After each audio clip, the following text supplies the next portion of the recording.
다리 윙크를 한번 하는데 한 달이 걸린다는 사실을 알고 계십니까?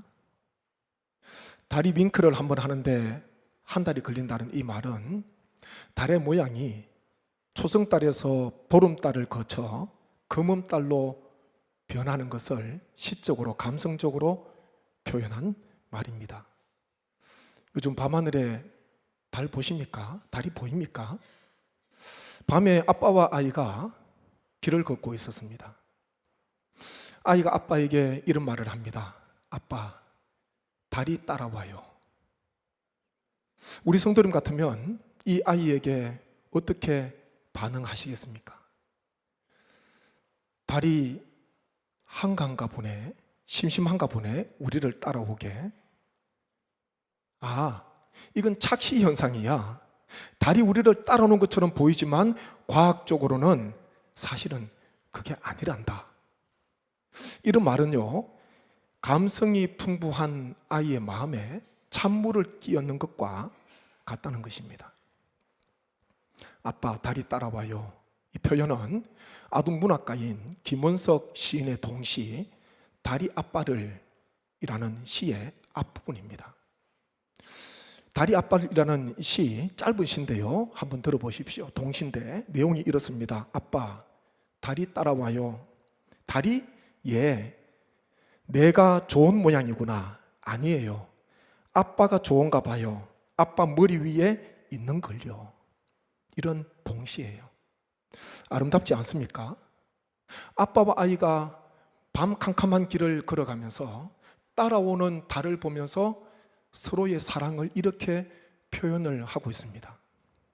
달이 아빠를 이라는 이 동시에는 달이 아빠와 아이를 따라가는 것으로 표현이 되어 있는데, 다윗이 지은 시 시편 23편에는 무엇이 다윗을 따라가고 있습니까?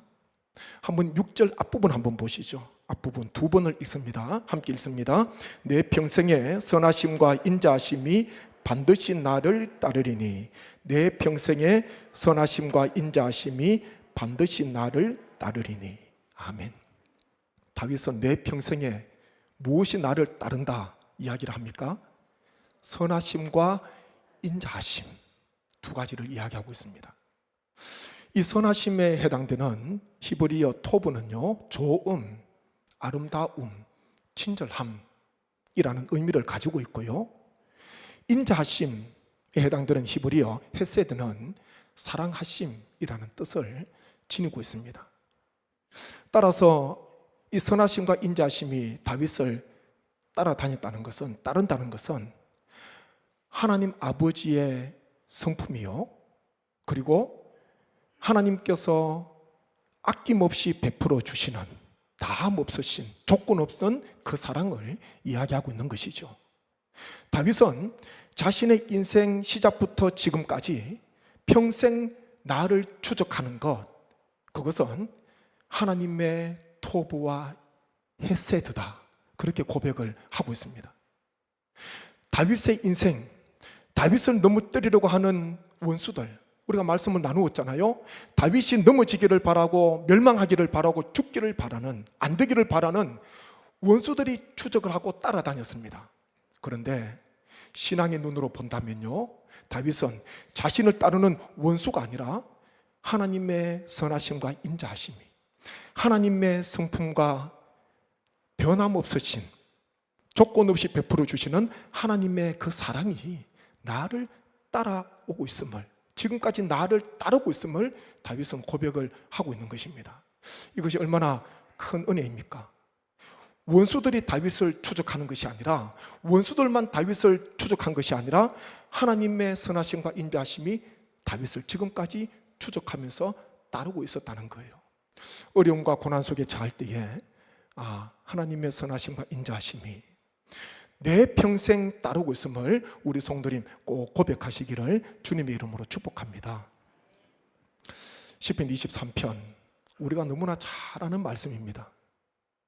한 주에 걸쳐서 말씀을 묵상하고 지나갈 수도 있지만은 오늘까지 6번에 걸쳐서, 6주에 걸쳐서 우리가 시편 23편 말씀을 묵상을 했거든요. 그냥 한 번 설교하기는 내용이 풍부한 거예요. 시편 23편을 우리가 잘한다고 생각하고 내가 익히 안다고 생각하지만은 이 말씀은 다윗의 신앙과 다윗의 삶을 들여다보면서 적용시키면서 말씀을 묵상하면 묵상할수록 그 내용의 깊이가 얼마나 깊은지 몰라요. 다윗의 신앙과 다윗의 삶이 얼마나 풍부한지 모릅니다. 댁에 가셔서 한번 1절부터 6절까지 말씀을 한번 쭉 엎드려 보십시오. 묵상해 보십시오. 다윗의 신앙이 얼마나 좋은가, 신앙이 얼마나 아름다운가, 그것을 깨닫게 되는 것입니다. 시편 23편의 마지막 어떻게 마무리되는가, 오늘 6절 끝에 보면은 이렇게 기록하고 있지요. 마지막 부분 같이 한번 두 번 읽습니다. 내가 여호와의 집에 영원히 살리로다. 내가 여호와의 집에 영원히 살리로다. 아멘. 여기서 말하는 여호와의 집은요, 두 가지 의미입니다. 좁은 의미로 본다면은 여호와의 언약궤가 모셔져 있는 예루살렘을 이야기합니다. 넓은 의미로 본다면은 하나님의 나라를 가리키고 있는 거예요. 다윗은 자신의 평생을 넘어서 지금 영원을 바라보고 있습니다. 내 평생뿐만 아니라 여호와의 집에 영원히 살겠다는, 하나님의 나라에 영원히 거하겠다는 다윗의 신앙, 이 신앙으로 시편 23편이 마무리되고 있다는 것이죠. 신대원 입시를 준비할 때에 성경을 공부하게 되는데 성경의 분량이 많은 것 같습니까? 적은 것 같습니까? 66권이에요. 한 권이지만은 66권 성경 말씀 공부가 얼마나 힘든지 모릅니다. 성경을 통독한다고 되는 게 아니잖아요. 시험 정답을 적어야 되니까. 성경을 익히고 공부하는 중에 어느 분이 저에게 그런 권면을 해주셨어요. 조언을 해주셨습니다. 저는 그분의 조언을 지금도 잊을 수가 없습니다. 저에게 하신 조언은 시험 합격을 위해서 성경을 대하지 말고, 성경을 공부하지 말고 평생 목회와 설교를 위해서 이때에 성경을 익히고 성경을 연구하고 공부하면 좋겠다. 그분이 저에게 그런 조언을 해주셨어요. 저에게는 그 조언이 얼마나 큰 힘이 되었는지 모릅니다. 좁은 저의 시야를요 넓게 해주었습니다. 시험 합격이라는 거기에 주목하던 저의 시선을요 그보다 더 높은 차원으로 이끌어줬다는 것이죠. 아, 정말 그렇지 않습니까? 성경을 시험 합격을 위해서, 입학을 위해서 공부하는 사람하고, 아, 내가 평생 이 성경 붙들고 말씀 붙들고 목회해야 돼? 강단에서 말씀을 전해야 돼? 평생을 생각하면서 성경을 대하고 성경을 익히고 공부하는 사람, 마음 자세가 다른 거예요. 그분의 조언 한마디에 성경을 공부하는 저의 비전이 달라졌습니다. 시험 합격은요 저 밑에 있는 거예요. 1차원적인 위치에 있습니다. 평생을 넘어서 다윗은 영원을 바라보고 있었습니다. 궁극적인 비전이잖아요. 우리가 마침내 바라봐야 될 것, 여호와의 집에 영원히 살리로다. 이 다윗의 신앙입니다. 두 사람의 대화를 한번 들어보십시오. 제가 읽어드릴게요. 이봐, 드디어 내가 새로운 프로그램을 개발해냈어. 와, 대단한데. 그리고 그 다음엔 이제부터 나는 초고속 승진을 하게 될 거야. 내가 이 회사의 사장이 되는 건 시간 문제겠지. 멋진데. 그리고 그 다음엔 어깨에 힘 좀 주고 끝내주는 미인과 호화로운 저택에서 즐거운 인생을 시작할 거야. 굉장한데. 그리고 그 다음엔 귀여운 아이들을 낳아서 원하는 것은 무엇이든지 들어주는 최고의 아빠가 될 거야. 좋은데. 그 다음엔 시간이 흘러 은퇴하면 느긋하게 쉬면서 가끔은 파티도 열고 조용히 여행도 다니고 뭐 이런 게 인생 아니겠어? 괜찮은 인생이군. 그리고 그 다음엔 그렇게 살다가 그 다음엔 죽겠지 뭐. 내 장례식에 참석한 사람들은 아마 모두들 나의 성공한 삶에 대해서 이야기하느라 정신이 없을 거야. 그리고 그 다음엔 모든 것이 끝나는 거지 뭐. 이 두 사람의 대화예요. 이 전자의 시선은 이 세상만 향해 있는 시선입니다. 계속해서 그리고 그 다음엔 이 질문을 하고 있는 후자의 시선은요, 이 세상이 아니라 영원을 향해 있는, 영원을 주목하는 시선이라는 것이죠. 이 두 사람의 대화 속에서 무엇을 추구하고 있나, 그것을 우리가 생각해 봐야 됩니다. 그리고 그 다음엔 여기에 대해서 대답을 하지 못한다면 모든 것이 끝나는 거지 뭐. 죽으면 다 끝나는 것이지 뭐. 그렇게 알고 있다면요, 그 사람의 인생은 안타까운 거예요. 다윗은 마지막 시편 23편 마지막 절에서 여호와의 집에 영원히 살리로다. 그리고 그 다음엔 이 세상의 모든 삶이 다 지나가고 난 뒤에, 그리고 그 다음엔 나는 아버지 집에서 영원히 거할 거야. 다윗은 답을 찾은 거예요. 우리에게 있어서도 마찬가지입니다. 누군가가 우리에게 묻는다면은, 나의 계획을 묻는다면은, 그리고 그 다음엔 평생이 지나가고 난 뒤에 하나님의 나라에서 영원히 사는 것, 그것이 우리 그 다음에 우리의 귀한 대답이 되기를 간절히 바랍니다. 우리의 시선을 평생에만 두지 않고 영원히 둔다면은 그것은 삶이 변화될 수밖에 없습니다. 다윗은 이 영원히 산다는 이 고백이요, 하나의 관념적이고 추상적이고 이념적인 그런 고백이 아니었습니다. 다윗의 삶을 들여다보면 한 가지 사건 속에서 다윗은 정말 영원히 사는, 그리고 영원히 사는 것을 믿었던 신앙의 사람이구나, 그것을 알게 되는데, 우리가 잘 알듯이 다윗이 바세바의 사이에서 낳은 그 아이가 심히 앓게 되지 않습니까? 다윗이 그때 금식하면서 땅에 엎드려서 밤새도록 하나님 앞에 간구합니다. 그런데 7일 만에, 이틀 만에 아이가 죽게 됩니다. 신하들은 큰 걱정이죠.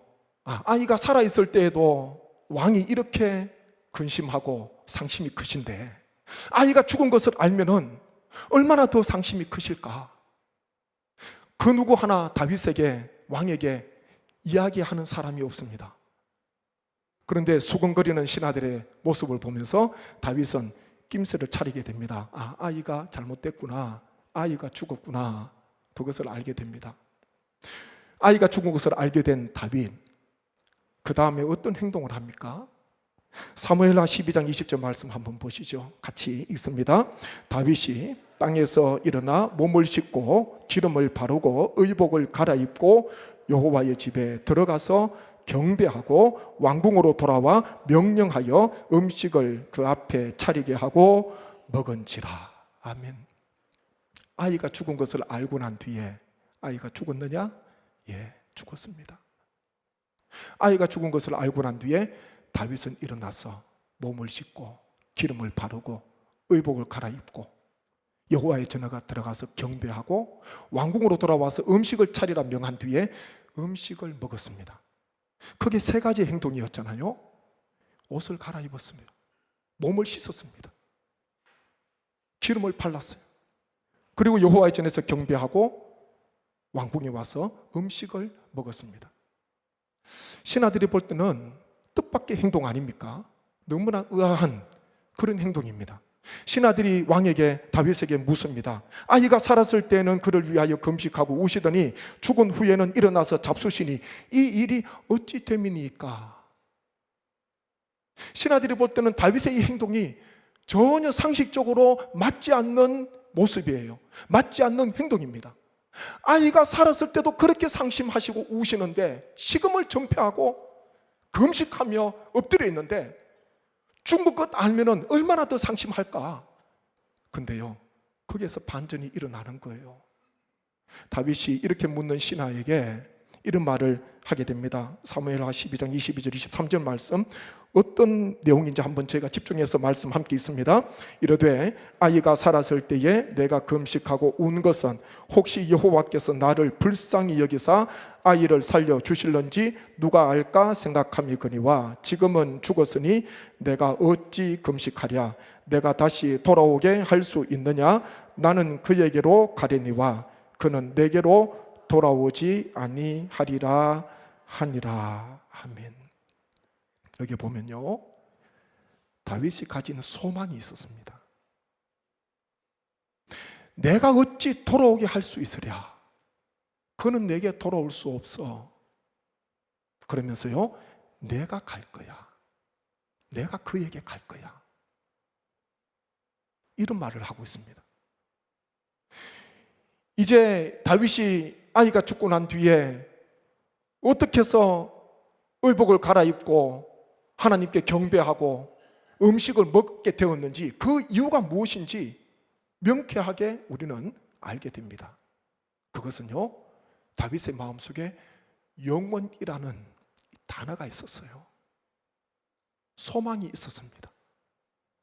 내가 가서 만나면 돼. 내가 가서 만날 거야. 절망할 수밖에 없는 상황 속에서요, 다윗은 다시 일어납니다. 그리고 하나님께서 부르시는 그때까지, 수완이 다 찰 때까지 평생 삶을 살아가게 됩니다. 영혼을 가진 다윗의 이 믿음, 이 소망이요, 얼마나 힘이 있는지 몰라요. 여호와의 집에 영원히 살리로다, 그냥 추상적으로 아름답게 꾸미는 그런 말이 아닙니다. 다윗은 그렇게 살아냈어요.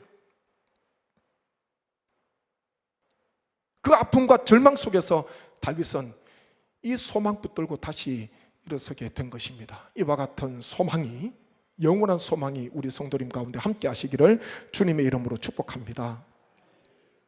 영혼에서 현실을 바라보게 되면 삶이 새롭게 보입니다. 말씀 한번 확인하시죠. 고린도후서 4장 16절부터 5장 1절까지 제가 교독합니다. 그러므로 우리가 낙심하지 아니하노니 우리의 그 사람은 낡아지나 우리의 속 사람은 날로 새로워지도다.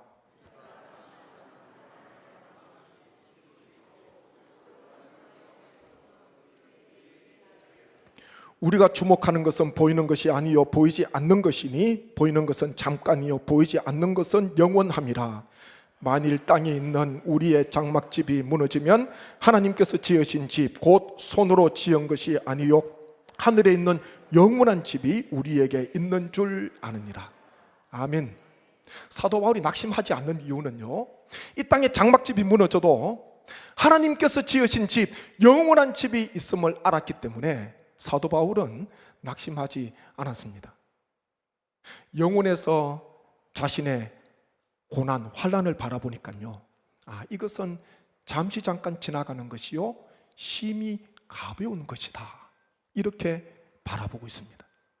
영원한 영광에서 자신의 삶을, 오늘의 삶을 바라보니까 짧은 거예요. 잠시 지나가는 거예요, 이 고난도. 그리고 영원한 영광과 무게를 달아보니까요, 내가 지금 겪고 있는 이 고난, 이 환난은 너무나 가벼운 거예요. 바울에게 이 신앙이 있었기 때문에 바울은 고난과 환난 중에도 끝까지 걸어갈 수 있었던 것 아니겠습니까? 이게 믿음이잖아요. 이게 신앙이잖아요. 우리는 잠시 있는 이 평생에만 집중할 것이 아니라 평생을 넘어 영원한 것에 소망을 두시는, 고차원적이고 더 궁극적인 것에 우리의 마음을 두시고 우리가 주목하시는 바울과 같은 귀한 삶을 사시기를 간절히 바랍니다. 우리가 예수님을 믿는 궁극적인 이유도요, 영원한 삶이에요. 요한복음 11장 25절 26절 말씀 힘있게 있습니다. 예수께서 이르시되 나는 부활이요 생명이니 나를 믿는 자는 죽어도 살겠고 무릇 살아서 나를 믿는 자는 영원히 죽지 아니하리니 이것을 내가 믿느냐. 아멘. 그리스도께 속한 자 그리스도인이라 그럽니다. 그리스도를 믿는 성도 그리스도인이라 그러지 않습니까? 그리스도인에게 있어서 결코 변치 않는 소망이 있다면요, 그것은 예수님 믿으면 영원히 산다라는 이 명제예요. 같이 한번 하시겠습니다. 예수님 믿으면 영원히 삽니다. 예수님을 믿으면 영원히 삽니다. 그리스도인의 모습입니다. 정체성이에요. 어느 목사님의 카톡 프로필을 보니까 우리 성도님들 카톡 프로필에 뭐가 적혀 있습니까? 이런 문구가, 글귀가 적혀 있습니다. 짧은데 감동이 됐어요. 살면 할 것이 있어 좋고 죽으면 갈 곳이 있어 좋고. 살면 할 것이 있어 좋고 죽으면 갈 곳이 있어 좋고. 우리 그리스도인은요, 할 것이 있는 존재요, 갈 곳이 있는 존재입니다. 이 얼마나 감사한 일이에요. 짧은 글귀지만은 신앙이 담겨 있습니다. 그분의 믿음이 담겨져 있습니다. 이 다윗의 시편 23편 마지막은 평생을 넘어 영원히 살리로다, 영혼을 주목하고 영혼을 바라보는 그 신앙과 그 고백으로 시편 23편은 마무리되고 있습니다. 우리의 신앙 또한 이와 같은 고백이 되어야 됩니다. 이 세상의 삶 속에서 영혼을 바라보는 이와 같은 삶.